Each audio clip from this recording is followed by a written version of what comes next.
મહત્વના સમાચારથી શરૂઆત કરીએ। રાજ્યના ખેડૂતો માટે માઠા સમાચાર સામે આવી રહ્યા છે।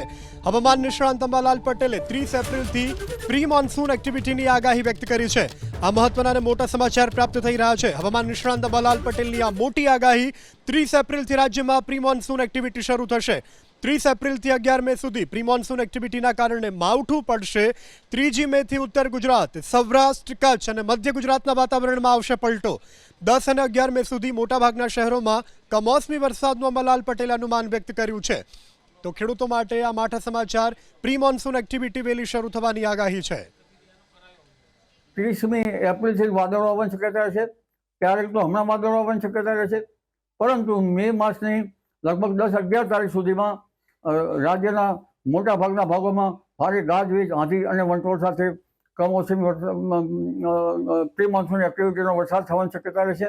દક્ષિણ સૌરાષ્ટ્રના કેટલાક ભાગમાં વાદળવાળું આવે અને લગભગ દક્ષિણ ગુજરાતના ભાગોમાં પણ હવામાનમાં પલટો આવે। ખાસ કરીને ઉત્તર ગુજરાત, મધ્ય ગુજરાતના ભાગોમાં હવામાનમાં પલટો આવતા ગુજરાતના મહદ ભાગોમાં તારીખ લગભગ 30 એપ્રિલ પછી હવામાનમાં પલટો આવશે અને 30 મેથી 11 મે વચ્ચે ભારે આંધી, વંટોળ અને ગાજવીજ સાથે રાજ્યના ઘણા ભાગોમાં પ્રી મોન્સૂન એક્ટિવિટીનો વરસાદ થવાની શક્યતા રહેશે। આંધી વંટોળનું પ્રમાણ વધુ રહેશે।